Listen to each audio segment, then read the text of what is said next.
Humanoids, Akbar, Adam coming at you. Episode 18 in our course on philosophy and climate change. This one is our partner to the lecture beforehand about how we are doomed. No, we're not. We're fine. Okay? So put away those tissues and stop crying. We're going to be just fine. So that's the point of this lecture, is to violently shake you out of one worldview and chuck you into another one and see what you think about the way things look from that perspective. Okay, let's jump into it. Step back a bit. The big picture, where are we in this class? Look, we know we have to reduce greenhouse gas emissions. Everybody's going to agree with that, except for the deniers, which we talked about. We're not giving them a platform. But how much? Do we have to get to net zero? How to do it, right? What mechanism? How fast? Do we need to be net zero by 2030? Is that even possible? 2050? And how do we weigh the costs of these reductions, whatever we're going to put in place to reduce our emissions?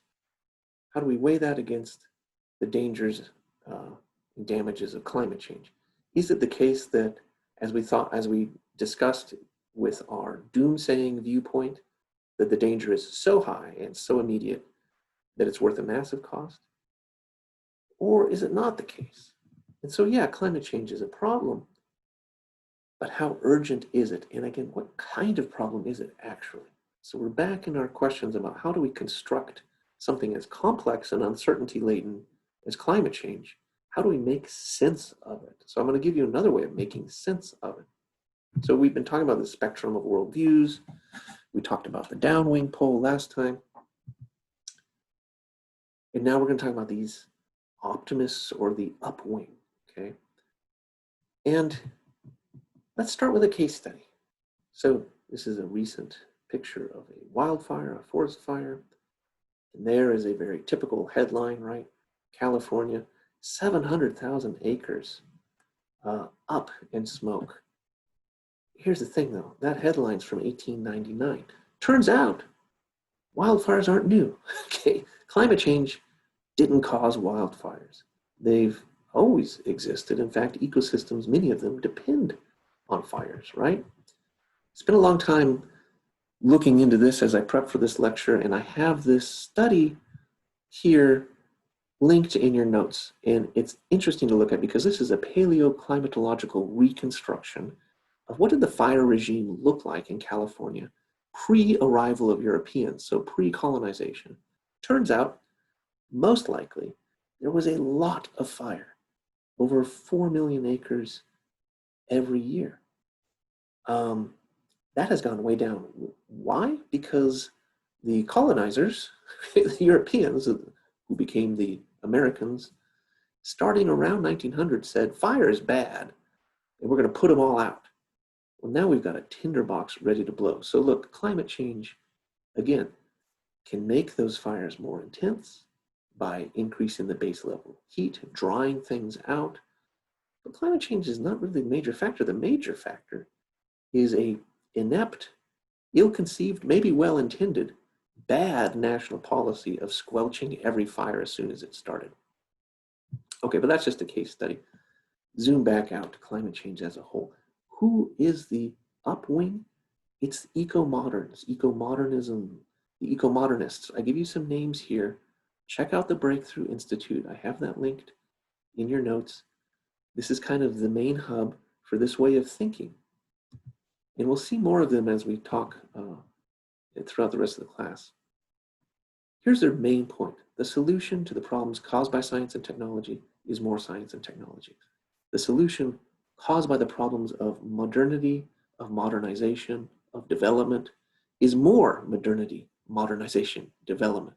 We fix the problems that we cause through the very same processes. Sounds paradoxical maybe, but it's the way it works. Those downwingers, man, they keep thinking the earth is limited and resources are limited and finite. We've got to watch out to overreach these lines, these threshold phenomena. But no, what we really should pay attention to is the unlimited resource, the ultimate resource, which is our human intelligence. When natural resources get scarce, we use our minds to come up with some replacement, right? Now, it's a good thing. We already talked about the perils of cancel culture, because I can tell you, many of the climate hawks who occupy this downwing of this worldview spectrum would say, my goodness, you can't talk about Bjorn Lomborg. That guy is a hack. Well, and I actually admit, I love to critique Bjorn Lomborg, but I've got to give him his credit. He is making well-grounded, persuasive arguments, and the ecomoderns, more generally, are occupying a very persuasive, powerful, well-grounded, well-argued viewpoint. And it's one that really deserves our attention. And so that's what we're doing now. And we'll kind of weave it into future lectures too. Calm down. that's their message, right? Disasters are not new. The world's not going to end in 10 years. That's not what the IPCC report says with its 1.5C. Okay, the media might spin it that way, but that's the problem. We keep getting caught in these media narratives in the immediate moment. We've got to look at the longer trends. That's why I started with the wildfire example. You got to look. Are we really witnessing big trends? Because remember, climate is long-term average weather. We can't judge it by a media cycle. That's crazy. And it leads to these misconceptions. In fact, look at long-term trends. The world's getting better and better. And I'm going to give you some data on that. Here is one case study just from London. You can look at this is from my book, actually. I can get you the links if you want it. The basic point is that SPM is a measure of air quality. So the higher the number, the worse the air. 1950s, bad air, not much GDP per capita, so not much wealth. Advanced to the 2015 or so, much cleaner air, much more wealth. That's decoupling, right? Environmental pollution and problems go down while economic growth goes up. And that is the eco-modern story.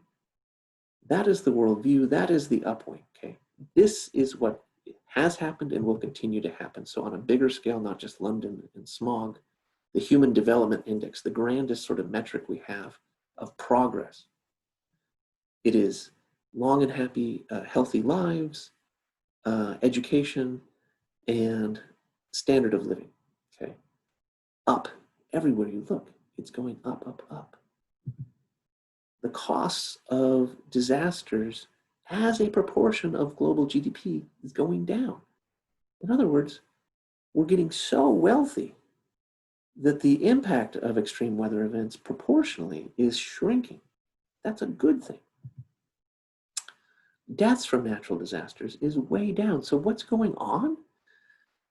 We're actually taking a dangerous climate, a dangerous natural world, and making it safer for us to live in it by using a high energy and smart technologies to give us shelter from the storms, literally, right? To make it safer, to give us security. Now it's true. We're also taking a relatively safe and stable climate and making it a bit more dangerous. Okay, that's what the downwingers want to emphasize. But look, let's also emphasize that the climate has always been dangerous and that we have had a lot of success in sheltering ourselves from that danger. And there's no reason to believe that that won't continue in the future as long as we stay on top of the climate problem. Okay, again, remember, these are not deniers. Okay, there is a problem here, but let's not freak out about it. Okay. Now, one criticism of the upwing or the eco-moderns is they're always looking back at trend data. And that sort of presumes that past performance will guarantee future success. But maybe with climate change, we're introducing such a wild card here that the future ain't going to look like the past, right? Now, that's possible. But then again, the downwingers, ever since Thomas Malthus in the 19th century, had been saying, oh, the sky is falling, overpopulation, population bomb, right? Never came true, though. We're doing fine. You saw the numbers. Okay, it's a story of progress. So how long are we keep falling for these prophets of doom when they're just not right? Okay, I put a little circle here around renewable energy. Look, it took 100 years to get to less than 10% of the, what is this, the primary energy. And now in 30 years, they're forecasting it's going to be over 40%. So get ready for massive accelerating change. Remember, this is the great acceleration. That's what we need to keep in mind. So what's the upwings kind of view? Our future is going to be one of increasing temperatures, right? It's true. We're not going to hit the 1.5C target, probably not even the 2C target. Again, these are not climate deniers. There's a problem here, right? That's kind of why we're on a spectrum, right? But it's also true that the future we're building is going to be one with dramatically less hunger and less poverty. It's going to be a wealthier future that will therefore be better adapted to the warming world, and will be better able to mitigate emissions to reduce warming because we'll have the wealth and the technology to do that. And we've already seen, I got a link here. This is to some of Roger Pilkey's work, that what used to be business as usual forecasts for what emissions are going to look like are now becoming like worst case scenarios. We're starting to really decarbonize and invest in renewables in a way that even recent forecasts about how bad our emissions are going to be are looking like, no, it's not going to get that bad. So in the long run, we can even turn the temperature down. You know, we could, for example, develop technologies to suck CO2 out of the atmosphere. We could, through technology, rewild vast areas because we'll get more efficient agricultural systems. We'll have greater urbanization. We could even begin extraplanetary resource extraction so that Earth effectively is zoned residential only, right? We don't have to do any heavy industry here. So that's more, that's not, I don't want to say it's sci-fi. That's a more longer future eco-modern vision, but it's all of a piece of this sort of optimism about our intelligence. So what is climate change? Again, back to the paradox. What are we doing? Well, these are competing framings, metaphors about what is the thing we're actually talking about. What is climate change? Yeah, it's a problem. It's a first world problem, okay? What does that mean? Well, it's better than the problems we're solving along the way. Climate change is a problem we have created in the process of solving bigger, harder problems like poverty, poor health, short lives, lack of education and opportunity. Climate change is the unintended consequence of addressing those problems. It's the cost we paid for the benefits of development. But look, development gives us the technology and the wealth we need to handle the challenges posed by climate change. That's their narrative, right? So what should we do, maybe on a more practical level? Act. Yeah, we got to do something. We have to act, but we got to act smart. Lomborg says, for example, be careful. The costs, say, of various climate mitigation policies, will it hurt the global poor? And would it actually would be better off letting them use fossil fuels for a while if it can quickly bootstrap them out of poverty and give them the wealth and security they need to then make energy transitions? Even if we've destabilized the climate a little bit, they're going to be in such a stronger position to adapt and manage that.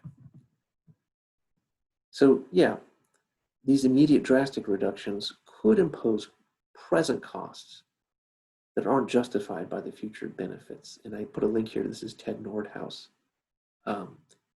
saying we should adopt a fairly high discount rate. In other words, the price of carbon, the damageable cause in the future, we can discount that quite a bit because as long as we follow the policies the eco-moderns want us to, the people in the future are going to be so much better off technologically, economically, that they'll be able to handle those costs much better.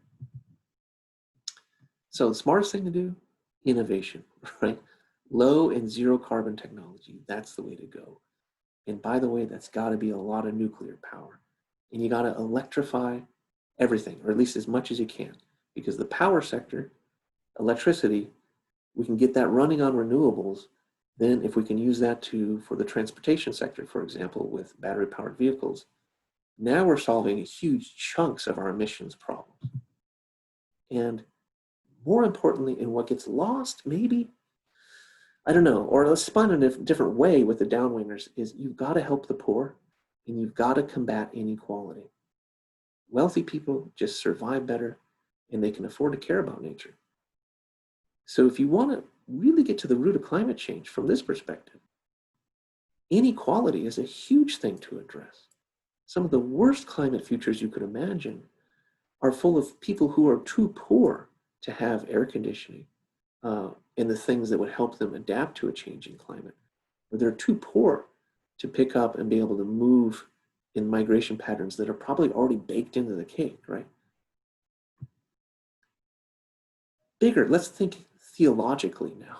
The downwing position is this kind of eco-theology. That's the way the ecomoderns would talk about it.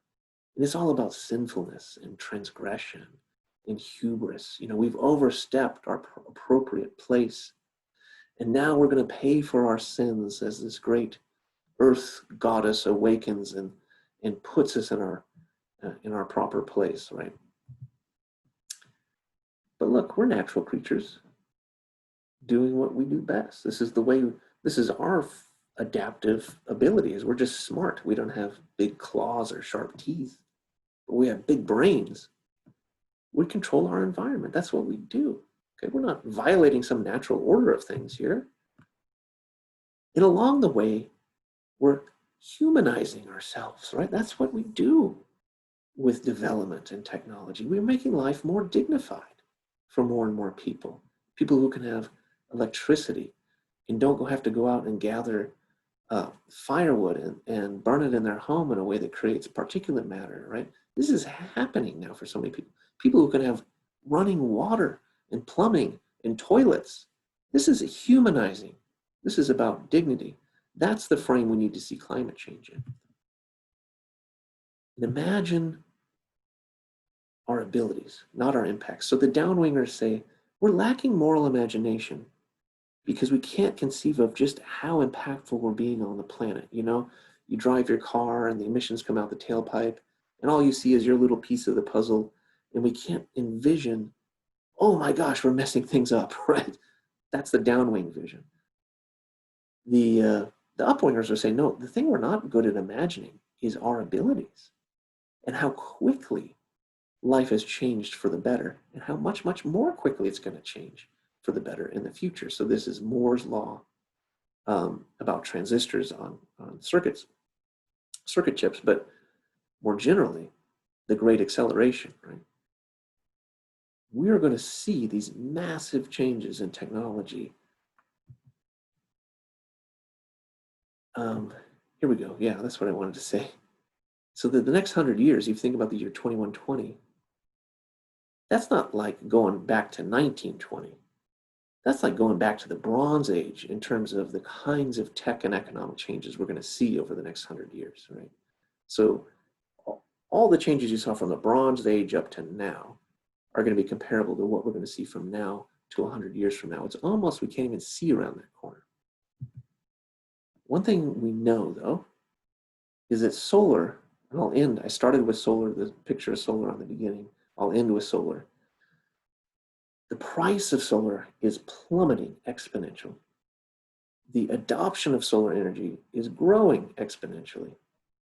This is just one example of the kind of exponential, great acceleration change we're in store for. And so, yeah, look, climate change is a problem, but we are well equipped to handle it as long as we focus on innovation, we focus on growth and development, and helping the world's poor to get the wealth they need to live comfortably and securely in a climate that's always changing and has always been dangerous, right? Okay, so that's another worldview for you there. Take it or leave it. That's the view from the upwing, or the ecomoderns. Akbar and I were talking about, after both of these lectures, we're doomed, we're fine. So he said, should we be panicked or not? And I said, that's, not my job to tell you. I don't know. But I'm just hoping to give you different perspectives to see climate change from, so that you are a little bit more informed when you figure out what's your view on all of this. Okay, next time, a little bit on capitalism and economics. And until then, may the force be with you.